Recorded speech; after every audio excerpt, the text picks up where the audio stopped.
Welcome to the podcast, Entrepreneur Perspectives, introspective podcast conversations helping build and protect your business one podcast at a time, a CADSource production. In this episode, I chat with Lance Collins, a United States Army combat veteran with 15 years of military service. This episode exists because of CADSource. CADSource is your content team. You know how many business leaders need help communicating their story? That's what we do. Content strategy, creation, and distribution for business leaders. This provides opportunities, relationships, and a platform for you and your business. Why do we do this? Because at CADSource, we exist to help you create and share amazing content. And yes, you should have a podcast. We'll help you. Learn more by visiting CADScontent.com.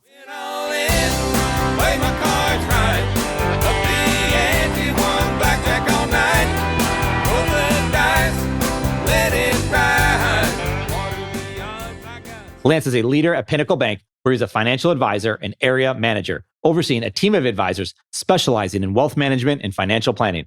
I've had experience with Pinnacle Bank, both in business to business and as a consumer. And hearing about Lance's story, both in the military and as a leader, it was important to continue the conversation on this podcast. We discuss decision-making, flexibility, and a consistent philosophy. For now, we welcome to the episode, Lance Collins. When I was in the military, I learned the term flexibility and what it really meant. But 2020 redefined that for all of us. Yeah. No matter what your plans were, career-wise, on a personal level, it seems like you just had to be flexible because things were going to be shaken up. And you and I both know in the financial world that that's a constant right now. It is. And we just kind of go from here because I think you just nailed it with flexibility. And I just actually wrote an article with flexibility in business and flexibility. And we talk a lot about marketing at our company, and it's changing so much, whether it's the financial market, it doesn't matter your industry. Industries are changing at a rapid pace and the exponential growth of these things. It's like, so you better be flexible and be willing and able to adjust. And I think you nailed it. And, a lot of times we look at these situations in sports, right? For example, and we can learn a lot and we can apply these finite games that are going on. There's gonna be a winner, there's gonna be a loser. But I've learned to say this, if you can learn from the finite games and apply it to the infinite, wow, there's so much that you can take from that. It sounds profound, but it's really basic. It's just like, what can we take from it? Well, then it's like, well, where else can we go and find these, not parallels, but where else can we learn from? In the military, and you just brought it up right off the bat, is there's so much to take away from that. And so many of us, we would never understand what it's like to be in those situations, to be in combat, to be in training, to do whatever it is that we're doing. But at the same time, we're lucky to have people like you, Lance, that can help us at least maybe like tell some stories, paint some pictures, take leadership from it. Yep. I'll tell you this quick story because I was talking to Mitch, here on our team, and we were talking about you, and he said, Lance has this ability to make a decision for him. And it's a frustration that he deals with in the financial services industry, whether working with insurance companies, let's say, where decisions are like almost impossible to be had. There isn't anyone able to make the decision, and it's very frustrating. It drives him crazy, right? And I was thinking about this morning. So quick story, we're talking today. It's in February right now, and it's raining and icy out. It's terrible weather. And we get in the car and I'm taking my 3 kids to school. And we have a little bit far drive because we're not living at our normal house right now. It's like a 45-minute drive ahead of us, which is fine. We'll have fun in the car. We get in the car. My son loses his phone like immediately. I'm like, how could you possibly lose your phone? I'm thinking in 2 seconds of being in the car. So he runs inside. The girls are getting upset. And we're going to find his phone. It's going to be there. Well, sure enough, the phone had already slipped down to the side of his seat, right? So he didn't know it. So my wife is inside. She's calling it and it's vibrating. My daughter's yelling, it's in the car. So, okay, fine. Get in the car. It's fine. Everyone take a deep breath. It's going to be okay. We start driving and I'm in a rental car because we need a third car because my son's playing some sports right now and it's kind of back and forth anyway. Start driving. And within a minute, I'm like, something's wrong. And I could tell that the tire, the front left tire, something was up with it. I pull over on the side of the road and we're not far from the place, luckily. And sure enough, this thing's going flat. This thing's not making it 45 minutes. I'm like, okay, let's turn around. Let's go park the car. And when there's another car sitting there, I had the key on it. We're in that car within 2 minutes, back in the road on the way to school. Everyone was a little bit stressed out, took a deep breath. And we actually had a great drive into school. Wasn't a lot of traffic, had some really fun conversations about all sorts of stuff. My youngest daughter's asking about World War II and about awesome Pearl Harbor and all. It's just like kind of came out of nowhere. And it's like, yeah, but there was a quick decision that had to be made. And I'm going to sit here and say, I've been working on this, of making better decisions, of making quick decisions, and not saying, well, did I make the right decision? But just make the decision and go, because you can't always make the right one. And I think there's something to be said. And you talked about flexibility and I'm talking about the military, that has to be a driving force for you to say, how did you become such a great decision maker? Or it's possibly something you're still working on today. For me personally, on the being decisive, I've always looked at it, coming from a military background, though, if you don't make a decision, it's worse to not make a decision than to actually not be able to put something into action. So you always want to be able to make a decision, good, bad, or indifferent. If it doesn't work out the way planned, but you're moving forward in one direction or another, and you can always adapt and overcome. I always looked at it as if you don't make a decision, you overanalyze, and you're going to paralyze yourself. You're not going anywhere. So you have zero chances of success if you don't make a decision and you overanalyze things. But if you do, then that increases your odds making a decision and having a good outcome. In the military, it's life or death, right? Yeah. So if you're overseas and you're paralyzed because you can't figure out which way to go, what to do, or what decision to make, you got to kick back on your training and rely on what you've learned over the years and make a decision and move forward. You can sit there and analyze all day. Did I go in the right direction? Whatever the task may be. But if you do that, you're going to waste time and you're ultimately going to be unsuccessful. So I think you've got to be decisive, make a decision, and use all your thoughts and all your training, whether it's in finance, whether it's in the military. So everything that got you to the point you're at in your career or in your personal life, collectively gather those thoughts up and be able to make that decision. And don't think about, I think a lot of things that help us is you don't think about steps 1 and 2.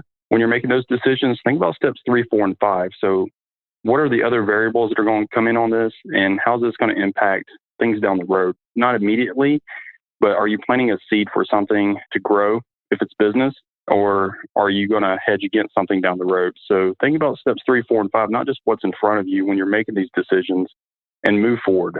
And then you can always analyze it afterwards. After that task is complete, after everything's done, then you can analyze it and see what you did right or wrong. But I think I was instilled with my decision making back in the military, because it was literally, if you don't make a decision, then you're dead. And that's just putting it very blunt, but it's the truth. Yeah. So did you have habits like before the military, let's say? Were you a good decision maker before the military? Or, I mean, in some level, maybe not what you became, but did you have like seeds of it? A little bit. My upbringing is a little bit structured, not too much, but kind of make the most out of everything and make some decision. Don't sit there and overanalyze things and think through it. And I got a lot of that through sports at the beginning, but that was just a little. And then the military just exponentially expanded that to the nth degree. You go on one deployment for 6 months when you're 19 years old, that helps. And then when you're 22, you go on another deployment for over a year. And by the time you get out, you're very decisive. You know what you want in life. You know which way you want to go, and nothing can stop you. Yeah.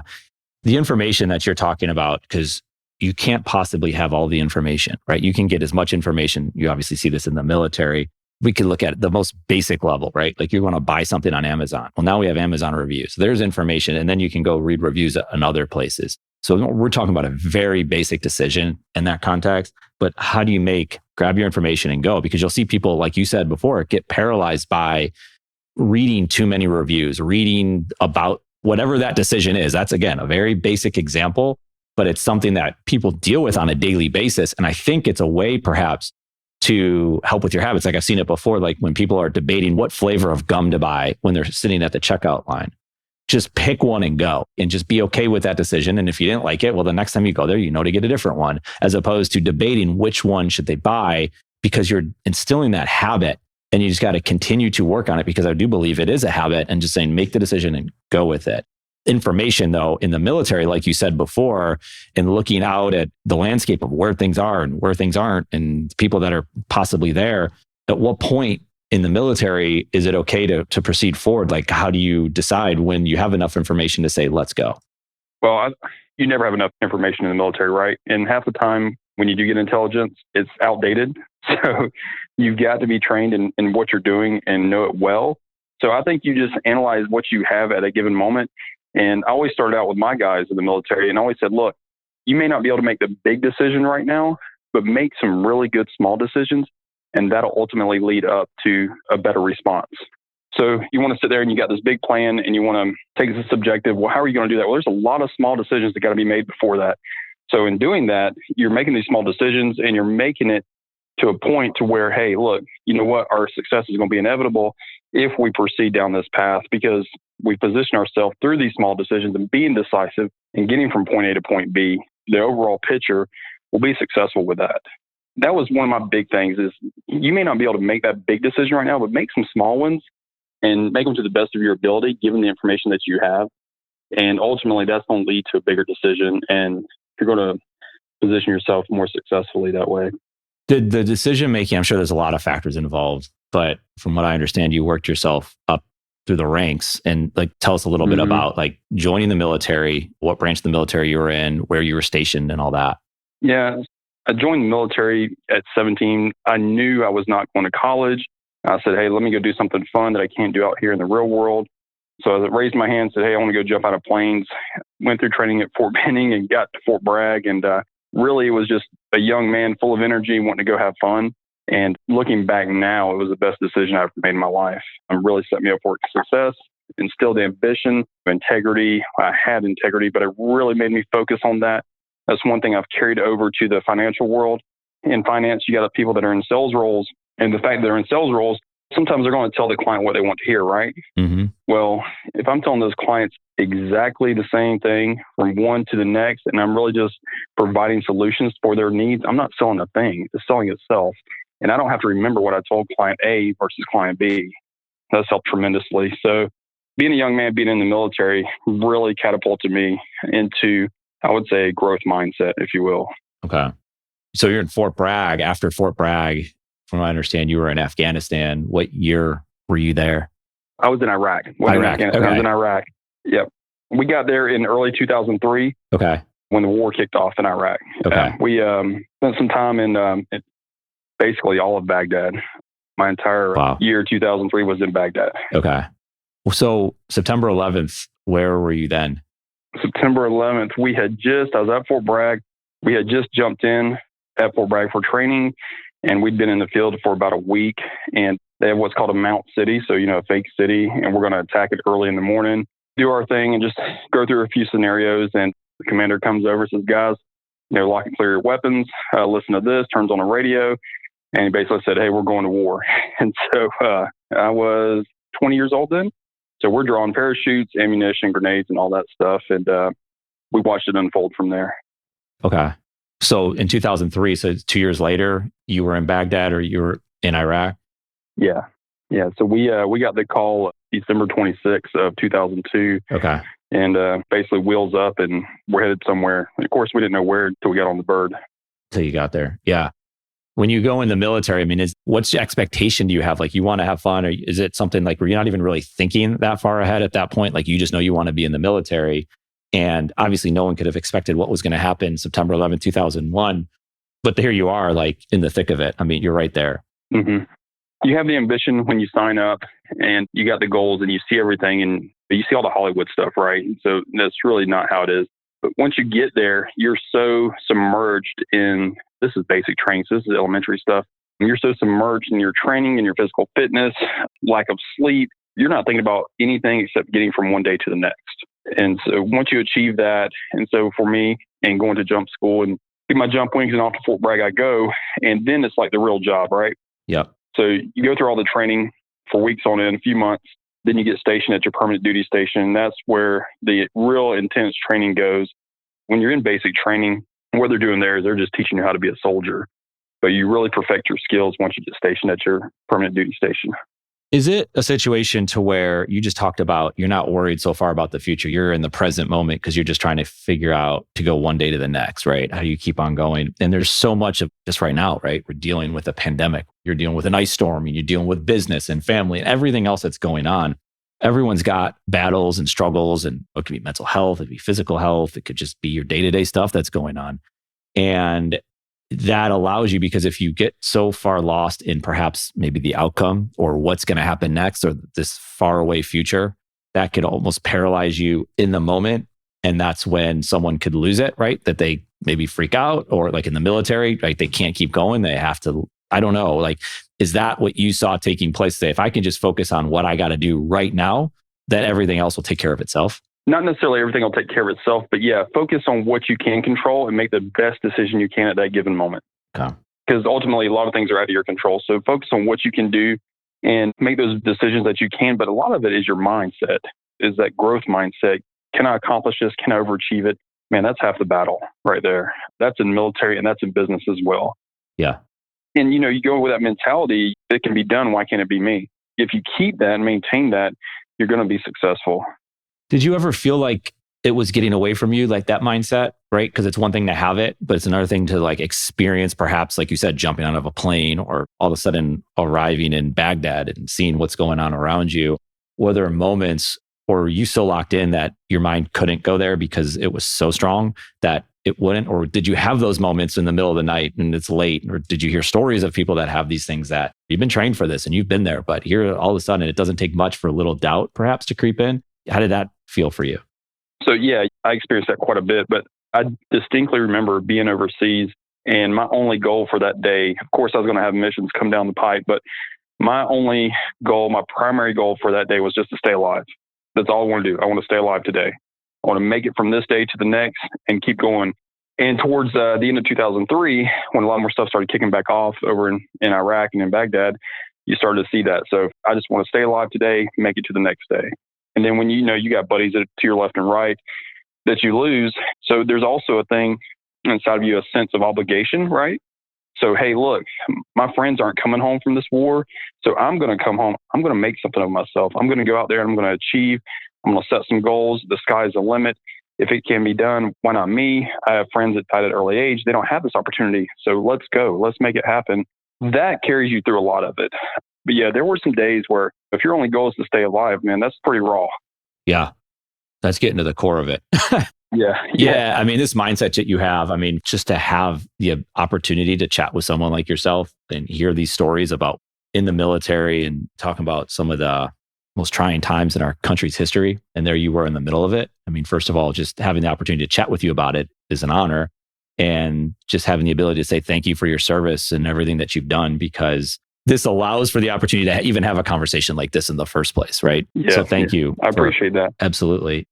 And it's an interesting time still going on in our country and in this world and everything else. And so having the ability to adapt and to adjust, right? I mean, because you're in the military and now you're at Pinnacle Bank, right? And you've been at other banks and you've been in your career. And we talk about this a lot, like just the transition from I could be in college and to one day I'm not in college, or you could have no kids and now you have kids, or then your kids move out. Or if you're an athlete, we've talked to college athletes, for example, and one day they're playing college football and they're like the bee's knees, right? Or whatever that is. And they're the epicenter. And then one day they're not. And someone else is wearing their number the next day because they're gone, or they're a professional athlete and they blow out their knee and they're not a professional athlete anymore. How do you transition? How do you deal with that? And you hear about PTSD a lot, where the military is coming and all of a sudden, next thing you know, they're not anymore. They're in the real world, let's say, or they're back here working. Like that transition for yourself, like it sounds like you have this strong mindset. So maybe it didn't impact you as much, but I'm sure it's just not like just this easy, okay, let's just turn the page and move on to the next thing. What was that experience for you like? Yeah. So I looked at it as, okay, I got to reinvent myself, right? And so like the college athletes that you're mentioning, one day they're a star, and then the next day, hey, look, you're not playing football anymore or baseball, whatever the sport is, and somebody else has your jersey. So where do you go from there? Reinvent yourself.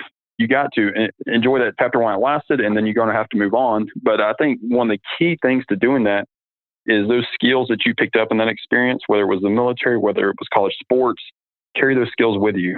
So you have something that you gained from that. It wasn't an accident.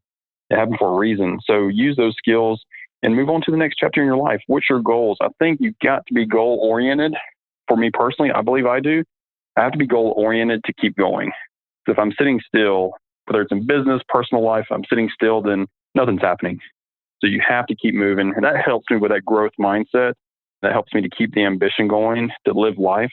Again, going back to the military, you come home from overseas and make the most out of it. And there are people that struggle with that transition. I understand that completely. But if you have the willingness to reinvent yourself and you can look at it and say, look, what did I gain from that experience? How can I carry that on to the next chapter? And then define what that next chapter is in your life. Yeah. You had the daily goal, right? The stay alive daily goal. Do you have anything like that in your business world? I mean, obviously it's not that extreme. Is there something along those lines of, is it a growth mindset? Is it just be a good person? What would that look like for you today? In the business world, so wealth advisor, area manager, right? So I look at it as that's what I am. If I'm coaching baseball, if I'm at the bank, if I'm at the grocery store, wherever I'm at, that's what I'm doing day in and day out. And people say you got to turn it off, and I do. But when I meet someone or I'm identifying with someone, they're saying, okay, that's Lance. He's at Pinnacle Bank. He's a wealth advisor. He's also a dad. He's also a baseball coach. So just know who you are with that. If you do that and you're able to define that, you'll push forward with it.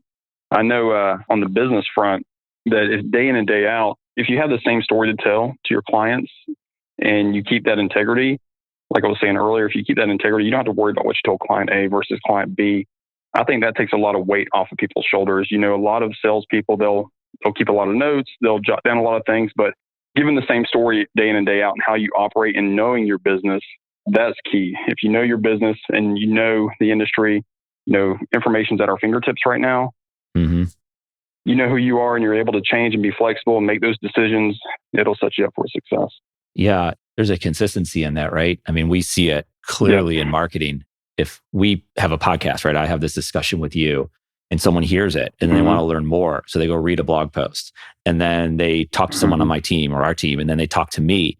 There should be a consistency in all that, because if not, there's going to be a break in that to say, wait a second, he sounds like this here, but when I actually talk to him, it's a completely different person. There's this lack of consistency and you've nailed it, right? And then there's these, you've used the word growth mindset multiple times. It doesn't mean you can't change, it can't evolve, you can't get better. I think you can do all those things, right? And that's what you're saying. It's just you have these core philosophies and perhaps they adjust and adapt and refine over time, but that doesn't mean you're changing with the wind on how you feel about something and telling one person versus another person something completely different. And clearly that helps. And there's a connection in that as well. And I've seen that personally and on a business side of working with Pinnacle Bank, of the people that I've had the opportunity to work with. And it's very uncommon.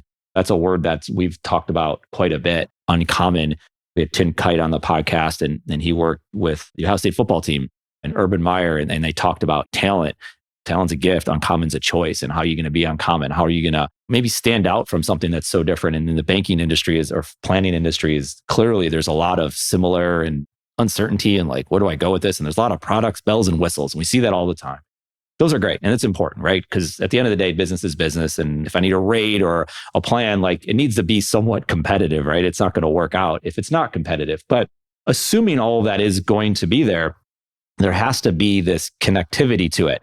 And that's where these conversations come in and these philosophies and the past history that you have with someone that allows that person, say the consumer or the business, to then talk to someone at Pinnacle Bank to say, this is just different. I feel different. I have this conversation. I'm dealing with someone like Lance, who's a decision maker. He can help me out with these things. He's got this core philosophy and how he believes. That's going to make my job as the consumer very easy to say, this is the type of person that I want to work with.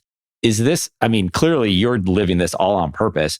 Do you see this across the board for the most part at Pinnacle Bank as well? That there's just these different relationships that the consumer has with the people at your branches, at the bank, right? Do you see that consistently happening? Okay. Absolutely. I see that. That's one of the reasons I was drawn to Pinnacle. And that's reflected in the culture at Pinnacle. So they create and foster an environment that encourages that.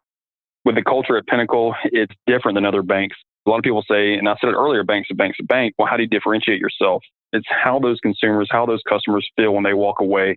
Are they at ease after having a conversation with us? What's the likelihood of them doing business and referring business to us? And it starts with the culture at Pinnacle.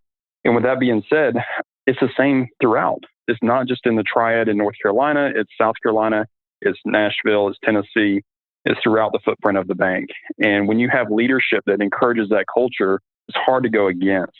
Personally, I think that having that culture, it enables me to and encourages me to go out there and get more business from clients.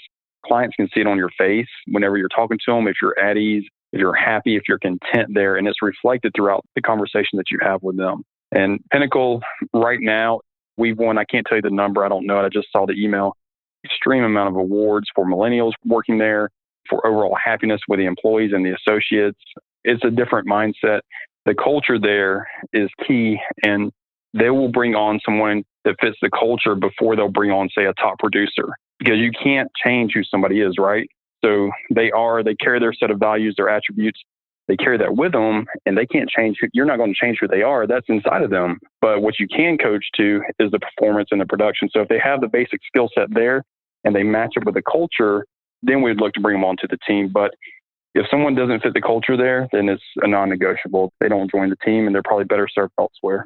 Sure. branding in the banking industry here in Charlotte, North Carolina, example, or just the Carolinas and growing marketplaces. I mean, you have a lot of the big banks and they're just obvious, right? You just drive down the street and you see them. Well, I'm seeing Pinnacle Bank quite a bit in a lot of different parts of North Carolina. And so there's obvious growth going on there. So there's a combination of things. One is as you grow, well, it's much easier for someone that doesn't fit the culture to get in, right? And that happens. And there's more opportunities this is the negative side of it, but there's more opportunities for a customer to have a bad experience. And it's much easier than ever now to talk about it, right? To just get on social media and air out unhappiness. So that makes it challenging for a very fast growing business, which you are. And there's a lot of acquisitions going on there, but also to differentiate in the brand. So it's also on the positive side of it, it's the opportunity to say, they're just different, right? I'm seeing it. Yes, they're growing fast and there's new people involved, but I'm seeing it across the board that this is a brand that I can get behind. I see that name when I drive down the street and I'm thinking about perhaps planning and mortgages or whatever that might be. And Pinnacle is a bank that I want to be a part of. And I can tell you from my own experience, we've had experience on the business side of our businesses and KESOurce and Pinnacle Bank working together on the insurance side of things. But from a personal side, talking about decision making, that is something like a mortgage rate, let's say you're looking for a mortgage deal, that you can go shop that thing around all over the place and you could spend hours doing it. My decision was easy. I haven't talked to anybody else about the situation besides Pinnacle Bank. I said, this is what we're going to go with. The rates are good enough. Let's go. The people are what matters. And having the team behind it really helps. But again, going back to that, the growth in the brand is difficult in a world to where the brands do matter. Now, some of the big brands have been really hurt in the banking industry for obvious reasons, but have you seen that? Do you worry about, hey, we are growing, this is going very well, but it's opening the doors to some exposures? So I haven't seen that as far as we're growing really fast and say our culture is getting compromised. I haven't, because I feel like leadership at Pinnacle dials it back in, right? So we're not going to compromise on our goals and how we operate. So culture is going to stay first. We hire seasoned bankers. You have to have some experience behind you on this. You got to be recommended by other bankers in the market. And what our goal is to go out there and take market share by hiring talented, qualified bankers, bringing them on board, letting them join the Pinnacle culture. And we stay as a team, as a tight-knit family. So we will stop growth in a market or not continue growth in a market until we get the right people in the position. We're not going to go into a market. We're not going to expand just for the sake of, hey, increasing our footprint or trying to gain more market share. We will do that when we have the right people in the seats. And we'll wait until then. Now, we're fortunate here in the Southeast right now in our footprint with a large merger that just went through to be able to gain some of that talent, because many folks know about the BB&T and SunTrust merger, and now they're one of the larger banks. And with any larger bank, I've been at other firms before, you'll see that you lose sight of that personable touch with your clients and with your associates. And that's one thing that we strive to stay away from here at Pinnacle. We use the word no compromise, and you nailed that. And I wrote that down and circled it and underlined it, because I would imagine too, that's what you saw in the US military, right? There is no compromise, and you're seeing that play out. So to someone who, like, your entire view of things and your philosophy is no compromise, that it would be very difficult for you to be in a situation where you had to compromise, because you see it a lot, whether it's a small business or a big business. Like, well, we really need this person. We need this. It's kind of doesn't fit this, but let's go take a chance at it. And you see it in sports, right? You see it in college sports with recruiting or drafting in the professional ranks. When you bring someone on and it's not a culture fit, you see that impact perhaps. And if we can go behind the scenes and see these sports teams and how it works, you see the teams that typically win it. Yeah, there's a lot of talent there, but there wasn't compromise in how they did it. And they had to fit the culture. They had to fit in, right? If they didn't, it didn't work out and they moved on from it. And that's why the best teams continually are the best teams, right? Right. But for yourself, I can't imagine you being in an environment that if you had to compromise, that you probably wouldn't be there that long. And that's why you can speak so highly of where you're at, which I think is also another reason to why when there's trust built in, and even if that trust is with, and maybe I don't know the bank, right? But I know Lance. And I know what Lance stands for. And I know Lance wouldn't be there if this wasn't the place for him to be at. That allows me to make the decision to say, if it's good enough for Lance, it's good enough for me. Right. And so we tell a lot of our associates, your clients that you had at XYZ Bank, they're going to bank with you. They're going to bank with Lance Collins or Haskell Shelton or whoever it may be. They're banking with that person. If you have one name, keep that reputation, keep that integrity going. But guess what? You're a great fit here for our team. And that's how we recruit people over here to Pinnacle. And we do not compromise, because if you start to compromise on the associates that you're bringing in, And on the culture, then what if you bring in some negativity and that spreads like a virus, right? You cannot get that out. And so we don't want that inside of our culture, inside of our company. Yeah. And I've seen it, like I talked about before. I mentioned Mitch Long, who works very closely with you all at Pinnacle Bank on the insurance side of things. And he speaks very highly of everything, all the culture. And he's been in business for a long time. He's worked with a lot of banks and a lot of companies in and around the financial services industry. And we've seen it here from our side. And it's obvious, right? And it's very clear. And when he pointed it out, like very early in the process, he's like, this is a unique situation. He's very excited about it. So we see it as well, just from the outside. And I see it as well from the outside perspective of someone who's working directly on the mortgage side of things. And so Pinnacle Bank, is there niches that you focus in on? Small business owners, individual families, large businesses, is it a mix? Like what is that? Maybe not the target market, but maybe the target market for Pinnacle Bank, and perhaps it changes in different regions. But what does Pinnacle Bank see as the people they work with the most? So at Pinnacle, we don't have anybody necessarily defined, right, to a specific segment. So our bankers are called financial advisors. But now this financial advisor may focus on commercial. You may be a financial advisor like in my team that focuses on wealth management. But really the goal is, you'll see at a lot of firms and throughout industries, people have goals that say, look, I need to fill this bucket, that bucket, right? We don't have that at Pinnacle. Our goal is, if it makes sense for the client, it's ethical and it makes sense for the bank, do the deal. But with that being said, we want to put in front of the client who's in the best position to help that client and help them win the deal. So with that being said, someone with commercial experience, they may be able to help that business with their lending needs, right? Somebody on my team, say for wealth management, they're best suited to help somebody with an IRA rollover, whatever that may be on the personal side. So really you have a team mentality there. And that's one thing, going back to my military experience, you're instilled, it's all about the team. And one person, that team breaks down, it messes up the whole machine. But if you support each other, there's nothing you can't get through. So you put the best bankers in front of that client that's going to be able to help that client and help win the business. Another thing at Pinnacle is they allow us to make decisions locally. And with that being said, we can be competitive with our larger banks, with other firms that are throughout the areas. And so we make different decisions maybe here in the Triad than what's being made out in the Triangle in Raleigh or down in Charlotte or any other market. But we're going to make those decisions based off of our market, off of our needs. I would say a big thing at Pinnacle is the team collaboration. I don't have a goal that pins me against another banker. If the bank makes money and the clients are happy and they're well taken care of, then we all win. Yeah. Right now, we're hopefully dealing with the end of this pandemic, or not the end of it, but the vaccinations are happening. And this is something that there's always, like we talked about many times in our conversation just today, is the challenges, the battles, all these different things that we're dealing with. This pandemic first comes out and there's so much uncertainty, and there still is today.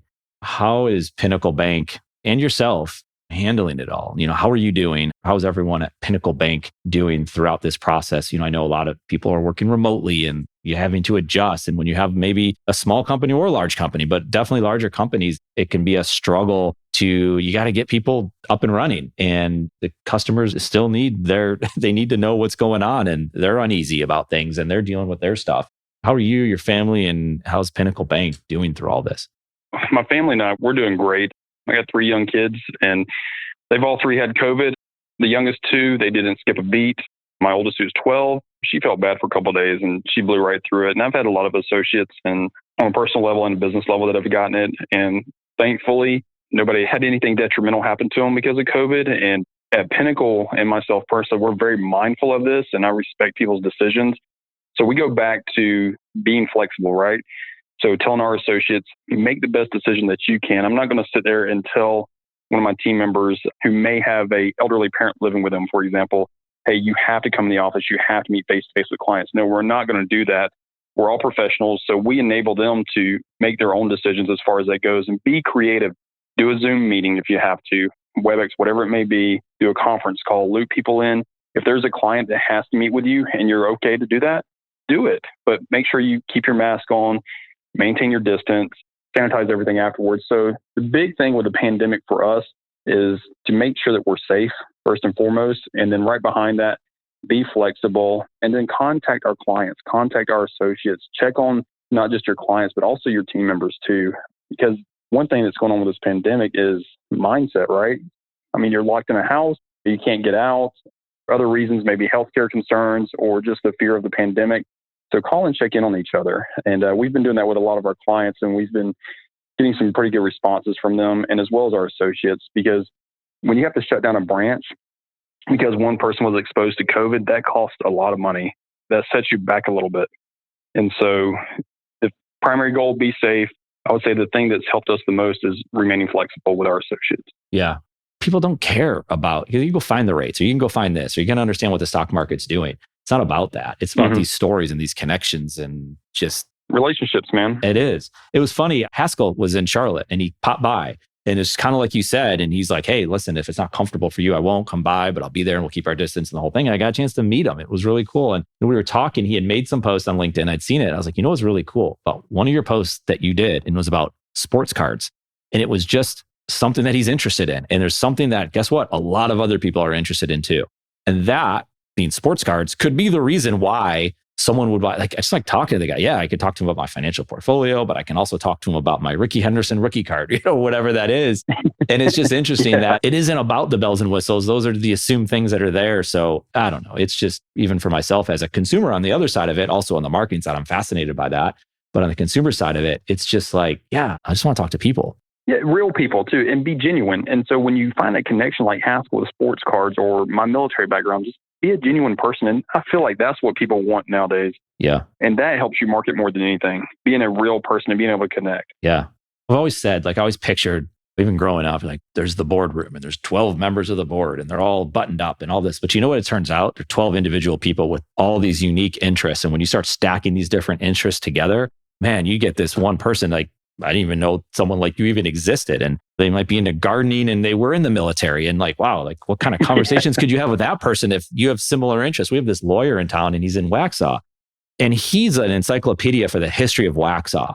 And for some people, it's like, I could care less. And for other people, they're just like, give that to me all day long. I love this stuff. And it's really cool when you just allow that to be the conversations. And then from there, hey, if we need to talk about estate planning or wills or insurance or whatever, like, we do that too. Yeah. And enjoy it. I mean, you're going to spend, you and I both know, we spend a lot of time at work. So I hope it's something that we enjoy. And it's not just, hey, look, is it lunchtime yet? Is it 5 o'clock yet? It's time to go. So make it enjoyable. And if you can do that, I find that's who you are day in and day out. Whether I'm on the baseball field or whether I'm a dance dad, my daughters do dance and cheer, whatever it may be, and enjoy it.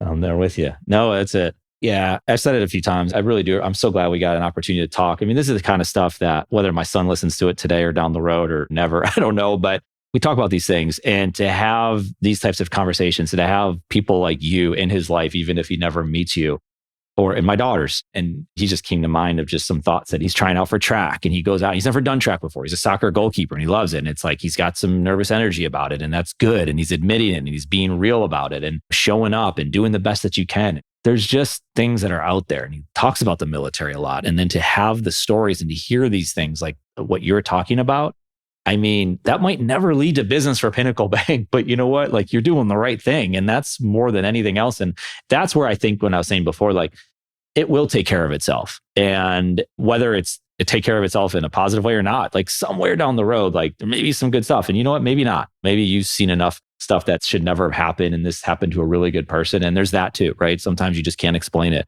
And what do you do with that? But man, if we didn't try, right? That's what we all can work on. That's exactly right. Yeah. Yeah. Well, these core philosophies, we can talk at the beginning and get to this point in the conversation, and the core philosophies come out very clearly. It's very defined.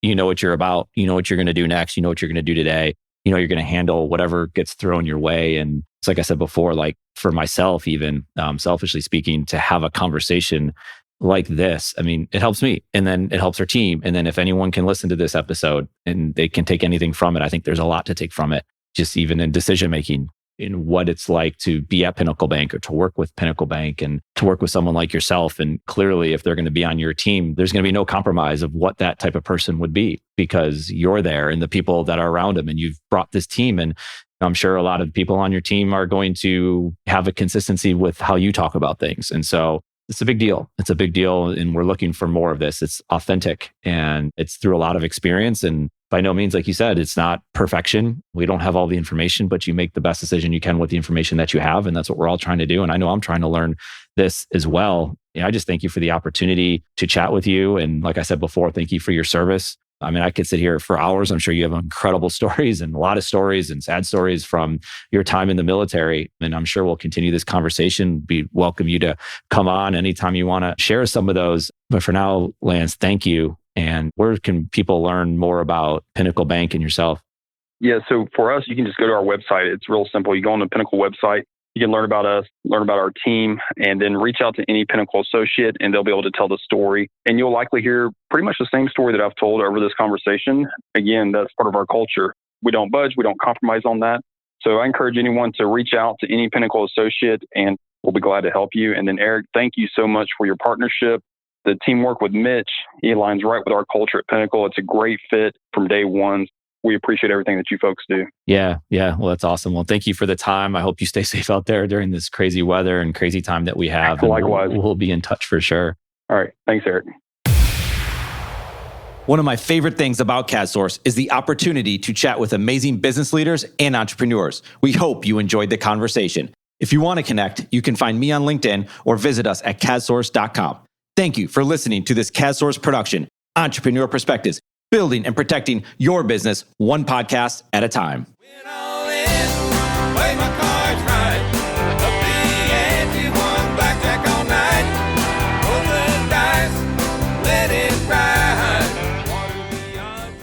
This episode exists because of CADSource. CADSource is your content team. You know how many business leaders need help communicating their story? That's what we do. Content strategy, creation, and distribution for business leaders. This provides opportunities, relationships, and a platform for you and your business. Why do we do this? Because at CADSource, we exist to help you create and share amazing content. And yes, you should have a podcast. We'll help you. Learn more by visiting cadscontent.com.